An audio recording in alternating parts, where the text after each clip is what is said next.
నన్ను రాజకీయాలకు తీసుకొచ్చింది మన great chief minister Rajasekhara Reddy గారు అన్నది మీ అందరికి తెలుసు. అప్పుడు ఉమ్మడి రాజ్యం కాబట్టి నేను సికింద్రాబాద్ నుంచి ఎమ్మెల్యేగా కాంటెస్ట్ చేశాను, గెలిచాను. దాని తర్వాత జరిగిన విషయాలని మీ అందరికి తెలుసు.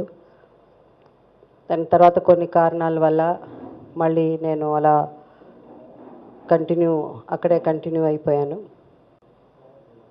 దాని తర్వాత ఒక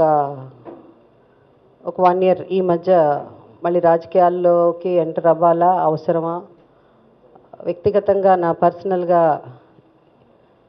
ఈ పాయింట్ ఆఫ్ ఇప్పుడు ఈ లైఫ్లో మనం మీ అందరికి తెలుసు, నేను దాదాపు 47 yearsగా సినిమా ఇండస్ట్రీలో పనిచేస్తూనే ఉన్నాను. ఎక్కడ పెద్ద గ్యాప్ తీసుకోకుండా సినిమాల్లో వర్క్ చేస్తున్నాను. ఇంకా నెక్స్ట్ రాబోయే రోజుల్లో మనం సేవ అన్న దానికి, ఎందుకంటే సేవ అన్నది చాలా ఇంపార్టెంట్. అది బయట ఉండి కూడా మనం సేవ చేయొచ్చు. సినిమాల్లోనే ఉండి సేవ ఏంటి రాజకీయాల్లోనే సేవ చేయాలన్నది ఏం లేదని చాలామంది అంటారు. కానీ నేను రాజకీయాల్లోకి వచ్చిన తర్వాతే తెలుసుకున్నాను, రాజకీయాల ద్వారా మనం ఒక పోస్ట్ ద్వారానో లేకపోతే ఒక రాజకీయాల్లో ఉండడం వల్ల మనం చాలా మంచి పనులు చేయొచ్చు అన్నది నేను ఒక ఎమ్మెల్యే అయిన తర్వాత నాకు అదే అర్థమైందనమాట. మళ్ళీ నేను వైఎస్ఆర్సీపీ పార్టీలోకి రావడానికి కారణం, డెఫినెట్గా తిరిగి రాజకీయాలు ప్రవేశపెట్టేటప్పుడు మనం వచ్చేటప్పుడు అది మధ్యలో కూడా నేను వచ్చి అనుకున్నాను, కొన్ని కారణాల వల్ల జరగలేదు. దాని తర్వాత ఇప్పుడు తిరిగి తెలుగులో అంటారు కానీ వాళ్ళ గూటికి వాళ్ళు చేరుకున్నారు. అలా నేను మళ్ళీ వైఎస్ఆర్సీపీ పార్టీలో జాయిన్ అయ్యాను. ముఖ్యంగా ఇప్పుడు మన రాష్ట్రంలో, ఏపీ రాష్ట్రంలో సరైన సమయం వచ్చింది సరైన నిర్ణయం తీసుకోవడానికని నేను అనుకుంటున్నాను. ఆ సరైన నిర్ణయం ఏంటంటే జగన్మోహన్ రెడ్డి గారిని సీఎంగా ఎన్నుకోవడం. ఆయన రాజశేఖర రెడ్డి గారు వారు చనిపోయిన తర్వాత ఆ జర్నీ ఆయనది ఎంత కష్టపడ్డారో నేను కొంతవరకు దగ్గరుండి చూశాను కూడా. దాని తర్వాత ఈ 5 సంవత్సరాల్లో పార్టీలని పక్కపెట్టిన ఒక వ్యక్తి ప్రజల దగ్గర ఎన్ని సమస్యలున్నా ఆయన్ని ఎన్ని రకాలుగా ఇబ్బంది పెట్టారో మీ అందరికీ తెలుసు. ఎన్ని రకాల ఇబ్బందులున్నా ఎక్కడ తన విల్ పవర్ని వదులుకోకుండా ప్రజల మధ్య తిరిగి దాదాపు 3640 సమ్ కిలోమీటర్స్ 1 year ఏదో ఇది ఉంది. సో అట్లా అంత ప్రజల మధ్య తిరిగి ఒక నిరీక్షణతో ఒక మంచి రాష్ట్రాన్ని ఎప్పుడైనా డెఫినెట్గా ఆయనకు అవకాశం వస్తుందన్న నమ్మకం, ఆ నమ్మకాన్ని ఎప్పుడూ ఆయన వదిలిపెట్టలేదు. ఎందువల్ల ఆ నడక వల్ల అప్పుడు కూడా రాజశేఖర రెడ్డి గారు అలాగే నడిచారు. దాని తర్వాత నేను రాజశేఖర రెడ్డి గారిని కలవడం అప్పుడు ఒకసారి చెప్పారు, ఈ నడవడం ప్రజల్లో వెళ్ళడం వల్ల ప్రజల గురించి ఎన్ని తెలుసుకుంటున్నాం, మన ఆలోచనలు ఎన్నో మార్పు వస్తుందమ్మా అన్నారు. అదే జరిగింది ఇప్పుడు. మన జగన్మోహన్ రెడ్డి గారు ప్రజల మధ్య తిరిగి ప్రజల నాడి తెలుసుకున్నారు అని అనుకుంటున్నాను. ప్రజలు కూడా వారిని చూసి ఇప్పుడు మాకు జగన్మోహన్ రెడ్డి గారే సీఎం కావాలని మనస్ఫూర్తిగా కోరుకుంటున్నారని నేను నమ్ముతున్నాను. జగన్మోహన్ రెడ్డి గారిని సీఎంగా ఎన్నుకోవడం కూడా ప్రజల ధర్మం అని కూడా నేను అనుకుంటున్నాను ఈ పాయింట్ ఆఫ్ టైంలో. ఎందుకంటే ఈ 5 సంవత్సరాలు కూడా వారు చాలా ఇబ్బంది పడ్డా కూడా ఎప్పుడు ప్రజల మధ్య ఉన్నారు ఆయన. సో నాకు రాబోయే ఈ జనరేషన్ కూడా మనకు అలాంటి సీఎం కావాలి. ఆయన ప్రవేశపెట్టిన ఈ నవరత్నాలు కానీ, ఆ రోజుల్లో మనం ఆరోగ్యశ్రీ అది ఎంత గొప్ప పథకం, అది దానివల్ల ఎంత లక్షల మంది సేవ్ అయ్యారు. ఈరోజు ఎన్నో మంచి పథకాలు పెట్టున్నారు. ముఖ్యంగా నాకు చాలా అన్ని నవరత్నాలు అంటే ఆ నవరత్నాలు మనకి ఇష్టమే, ఏ రత్నం తక్కువ కాదు. సో నవరత్నాల్లో ముఖ్యంగా పేద విద్యార్థులకి ఫీజు రియంబర్స్మెంట్ కానీ అలా చాలా ఉన్నాయి, ఒకటి కాదు.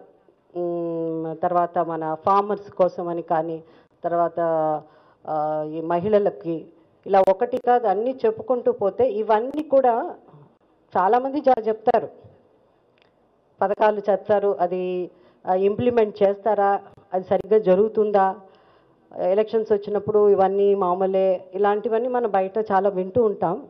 బట్ జగన్మోహన్ రెడ్డి గారి విషయంలో మాత్రం నేను 100% ష్యూర్ అండి, ఇది నా మనసులోని చెప్తున్నాను. ఆయన తప్పకుండా చాలా చాలా మంచి పనులు, తను ఇచ్చిన మాట ప్రకారం నిలబడే మా వ్యక్తి కాబట్టి ఈ పనులన్నీ, ఎందుకంటే ఇప్పుడు ఆయనకి ఇట్స్ అ ఛాలెంజ్. తను చూసిన స్ట్రగుల్ కానీ, తను పడిన స్ట్రగుల్ కానీ, ఇవంతా ఒక ఛాలెంజ్ అండి. మన ఏపీ రాష్ట్ర ప్రజలకి తప్పకుండా ఆయన మేలు చేస్తాడు, ఇది ఆయన చేసి చూపిస్తాడు. కానీ ఆయన చెయ్యాలంటే ఏంటి, మనం ఒక అవకాశం ఇవ్వాలి, అవకాశం ఇస్తేనే కదా. అవకాశం ఇవ్వకుండా ఉండకూడదు మనం. సో ఇప్పుడు ఆయనకున్నంత ఎక్స్పీరియన్స్ బోత్ సైడ్స్ అన్నీ చూసాడు కాబట్టి ఆయనకున్నంత ఎక్స్పీరియన్స్ ఎవరికీ లేదు ఇప్పుడు అని అనుకుంటున్నాను, ఇప్పుడు ఉండే జనరేషన్లో.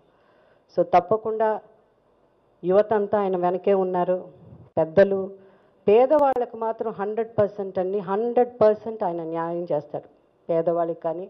అండ్ ఫార్మర్స్, సో రైతు వాళ్ళు ఇంపార్టెంట్. అంటే నాకే 15 సంవత్సరాల ముందు ఫార్మర్స్ అంటే, రైతులు అంటే ఎంత ఇంపార్టెన్స్, వాళ్ళు మనకి ఎంత మంచి చేస్తున్నారని నాకే తెలియదు. 15 years బ్యాక్, 15 years బ్యాకే నాకు తెలిసింది రైతన్న అంటే ఎంత గొప్ప.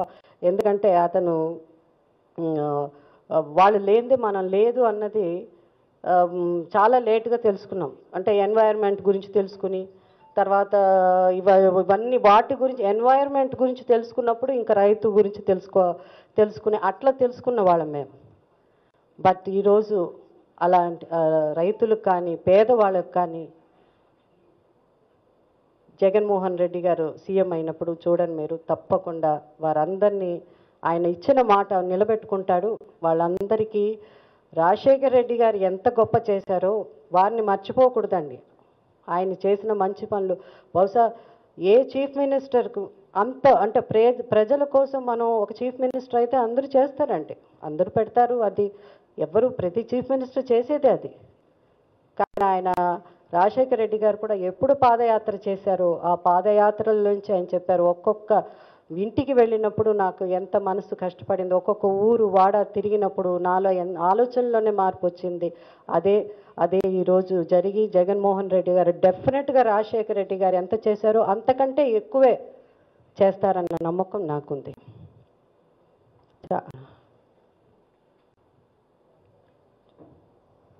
చాలా ఇంకా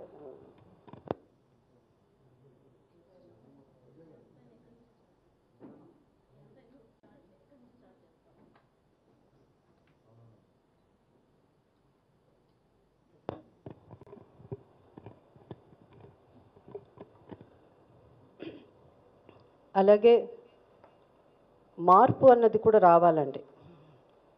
జగన్మోహన్ రెడ్డి గారిని ఇప్పుడు చీఫ్ మినిస్టర్ ఆంధ్ర రాష్ట్ర ప్రజలు తప్పకుండా చేస్తారన్న విశ్వాసం నాకుంది.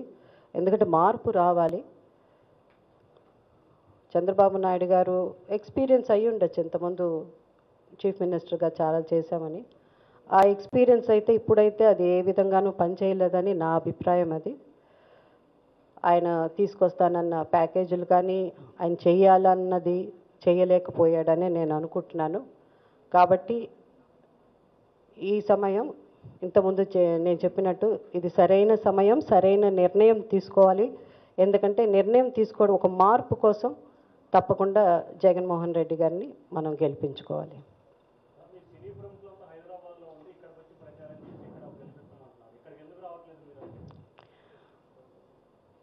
ఇది మీరు చంద్రబాబు నాయుడు గారిని అడగాల్సిన ప్రశ్న అండి.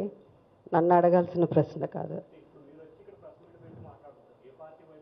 నేను జయసుధ అనే వ్యక్తి, నేను ఆంధ్ర ప్రజలకు సంబంధించిన వ్యక్తి అండి. ప్రతి ఇంట్లో నేనంటే ఇష్టపడే ఒక మా ఫ్యామిలీ మెంబర్ అన్న ఉంటారు.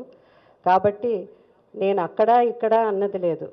ఇది నేను వ్యక్తి జయసుధ ఒక వ్యక్తిగా, నా ప్రొఫెషన్ సినిమా, మా ఇండస్ట్రీ సినిమా, అంతే తప్ప అక్కడ ఉండి ఇక్కడ అన్నది లేదు. మేము అన్నీ తెలంగాణకి సంబంధించిన వాళ్ళం, తెలుగు మాట్లాడే ప్రతి స్టేట్కి సంబంధించిన వాళ్ళం. తెలుగుని గౌరవించే వాళ్ళు ప్రతి తెలుగు నటుల్ని గౌరవిస్తారండి. Next question.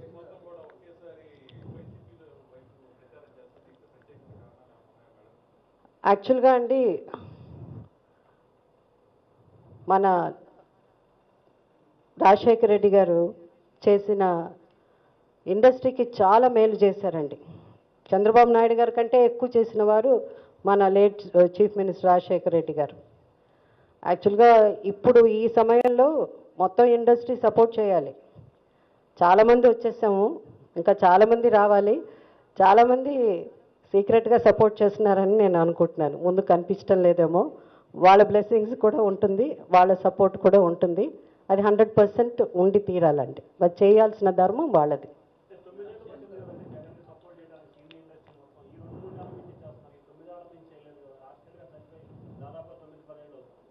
అంటే ఏమవుతుందండి, సినిమా పాలిటిక్స్ రెండు డిఫరెంట్ ఇదండి.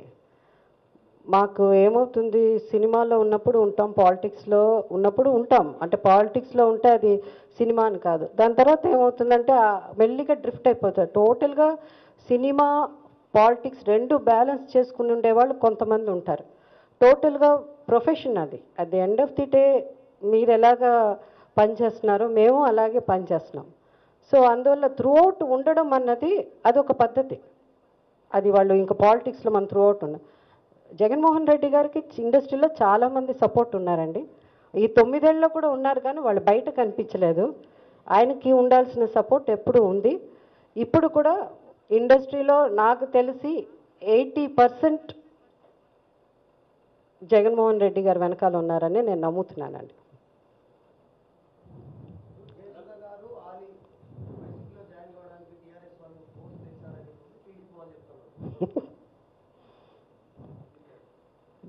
టీఆర్ఎస్కి ఎట్లా సంబంధం ఉంటుంది చెప్పండి? దీంట్లో ఏ విధంగా సంబంధం ఉంటుంది? పైగా ఫస్ట్ ఆఫ్ ఆల్ ఒకటి క్లారిఫై, సినిమా వాళ్ళని మాత్రం ఎవ్వరు ఫోర్స్ చేయలేరండి. అదొక్క గొప్ప విషయం. ఏంటంటే సినిమా వాళ్ళు ఎట్టి పరిస్థితుల్లో ఎవరో చెప్తే వెళ్ళిపోయి అన్నది, వాళ్ళుగా పాలిటిక్స్లో జాయిన్ అయ్యేటప్పుడు జాయిన్ అవుతారు, అది వేరే విషయం. కానీ మీరు ఇక్కడి నుంచి అక్కడనంటే ఏంటంటే మనం ఏదో ఒక వాళ్ళ దగ్గర నుంచి లబ్ధి పొంది వాళ్ళకి మనం ఏదో విధంగా రుణపడి ఉంటేనే వాళ్ళు చెప్తే వింటాం. ఇప్పుడు మనకి టీఆర్ఎస్ వాళ్ళు చెప్తే అసలు ఎక్కడి నుంచి ఈ రూమర్స్, నేను కూడా న్యూస్ చూస్తున్నాను కాబట్టి నేను వింటే అన్నీ కేసీఆర్ గారు చెప్పారు, తర్వాత టీఆర్ఎస్ వాళ్ళు చెప్పేస్తూ వచ్చేస్తామా అండి?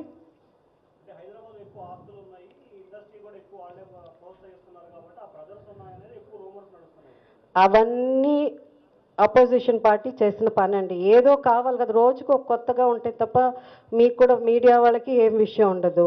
సో ఇప్పుడు మీడియానే కాకుండా ఇంకా అది ఎక్స్టెండెడ్ సోషల్ మీడియా ఇంకా అలా వెళ్తూనే ఉంది. పొద్దున మనకి ఒక ఫ్యామిలీ మెంబర్ లాగా సోషల్ మీడియా కూడా, అది లేనిదే లేదు జీవితం. మంచినీళ్ళు లేకపోయినా పర్వాలేదు, కానీ అది చాలా ఇంపార్టెంట్ అన్న ఇదైపోయింది. పొద్దున్న లేసి నేను ఫస్ట్ నీళ్ళు తాగుతాను, అది కూడా తాగట్లో ఇమీడియట్గా ఫోన్ ఆన్ చేస్తాం లేవగానే. సో అదంతా క్రియేట్ చేసింది అపోజిషన్ పార్టీ. అంటే అపోజిషన్ పార్టీ అంటే టీడీపీ, వేరెవరు మనది ఉన్నట్టు మాట్లాడుకోవాలి కదా, వాళ్ళే టీవీలో వాళ్ళే కదా మాట్లాడుతున్నారు. సో అసలు సంబంధం ఏముంటుంది? అబ్సల్యూట్లీ ఇట్స్ నాట్ ట్రూ అండి, సంబంధమే లేదు ఇది.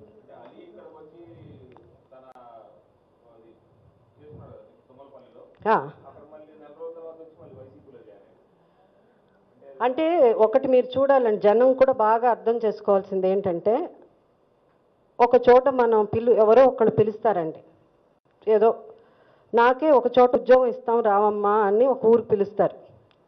పిలిచిన తర్వాత నేనేదో ఎంబీఓ ఏదో మాస్టర్ ఏదో పెద్ద చదువుకున్నా, ఎంబీఏ ఏదో చదువుకున్నాను అనుకోండి. అక్కడికి వచ్చిన తర్వాత నీకు ఇది చేస్తాను అది చేస్తాను అని ప్రామిస్ చేసి లాస్ట్లో అక్కడెక్కడ నించో కూర్చో తర్వాత చూస్తాను లేకపోతే వేరేదో పని అంటే, ఎవరైనా వాళ్ళ మీద ఒక విశ్వాసంతో ఒక నమ్మకంతో వాళ్ళతో పాటు తిరిగిన ఆలి ఆల్మోస్ట్ ఏదో చాలా ఏళ్ళు ఉన్నట్టున్నాడండి టీడీపీలో. 20 years ఏదో చెప్తా ఉన్నాడు తను. 20 years తిరిగి కనీసం అతనికి ఒక్క పోస్ట్ కూడా ఇవ్వకుండా ఉంటారండి. అలాంటప్పుడు ఒక నెల ముందే ఏంటండి, ఒక రోజు ముందు కూడా సడన్గా మార్చే ఆ బాధ ఉంటుంది కదా. సో వాళ్ళు డిసిషన్ తీసుకున్నారు. ఎప్పుడు ఉంటుంది వేరే పార్టీ అన్నది. ఒక సినిమా వాళ్ళే ఎందుకండి, పెద్ద పెద్ద రాజకీయ నాయకులు, ఎక్స్పీరియన్స్డ్ గొప్ప రాజకీయ నాయకులు కూడా 24 hours ఒక పార్టీ నుంచి ఒక పార్టీకి మారుతున్నారు. అంత మాత్రాన వాళ్ళు ఏదో పెద్ద నేరం చేసినట్టు కాదు. ఎక్కడైనా వ్యక్తికి తాను బాధపడినప్పుడే ఇది జరుగుతుందండి. అది జనరల్గా అందరూ మనుషులు మనలో ఉన్న విషయమే అది. సో పాలిటిక్స్ వచ్చినప్పుడు వీళ్ళు వేరే సపరేట్ మనుషులు కాదండి, అందరూ ఒక్కలే. Anything else?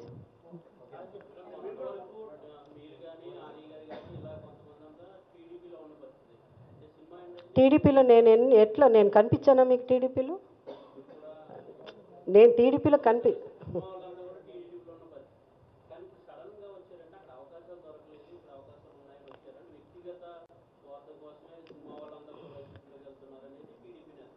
అండి వ్యక్తిగత స్వార్థం అంటే ఈరోజు ఒక పార్టీలోకి ఎందుకు వస్తామండి? పని చెప్పాలి కదా.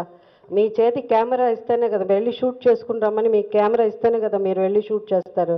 మీరు మమ్మల్ని వెళ్ళి ఇంటర్వ్యూ తీసుకుని రమ్మంటేనే కదా మీరు వచ్చి ఏమీ ఇవ్వకుండా రోజు ఉంటే ఏదో ఒక పని ఇవ్వాలి కదండి. నాట్ నెసెసరీ ఓవర్ నైట్ వాళ్ళని వచ్చి you don't have to make them minister, you don't have to make them some MLC. అది కాదు, ఒక్క పోస్ట్ ఇవ్వండి. ఏదో ఒక డెసిగ్నేషన్ లేకుండా నేను జయసుధ అంటే అందరికీ తెలుసు కదా, ఆలి అంటే అందరికి తెలుసు కదా, ఏమని వెళ్ళి రోజు నించుంటాం? మేము సినిమా యాక్టర్లు కానీ అంతకని మేము వెళ్ళి స్టేజ్ల మీద డ్రామాలు వేయడానికి కాదు కదా వచ్చింది. ఏదో ఒక సేవ చేయడానికి వచ్చినాం. అట్లీస్ట్ అక్నాలెడ్జెస్, కొంచెం ఒక మర్యాద ఇవ్వండి మాకు కూడా, మాకు ఒక గౌరవాన్ని ఇచ్చి ఏదో ఒక మీరు పోస్టే ఏదన్నా ఇచ్చి ఇదేం పోస్ట్ మేమేం చేస్తాం అని అంటే అప్పుడు తప్పు పట్టచ్చు. ఏమీ చేయకుండా మీరు వచ్చి అది ఇవ్వలేదు వ్యక్తిగత ఏం కోరికలు, ఇంత పాపులర్ అయ్యి ప్రజల మధ్య మాకు ఇంత మంచి గౌరవం ఇంత అభిమానం ఉన్నప్పుడు అక్కడ ఒక చిన్న వాటికి మేము దిగజారిపోవండి. ఆ స్థాయి ఎప్పుడు తెచ్చుకోము మేము. హలో, మిమ్మల్ని ఫిలిం సెలబ్రిటీస్ రియల్ స్టోరీస్ ఏంటో తెలుసుకోవాలనుందా? లేటెస్ట్ గా రిలీజ్ అయ్యే మూవీ రివ్యూస్ నేను చెప్తే వినాలనుందా? ఇంకెందుకు ఆలస్యం, యోయో టీవీని సబ్స్క్రైబ్ చేసుకోండి. అలాగే మర్చిపోకుండా యోయో టీవీ యాప్ ని కూడా డౌన్లోడ్ చేసుకోండి.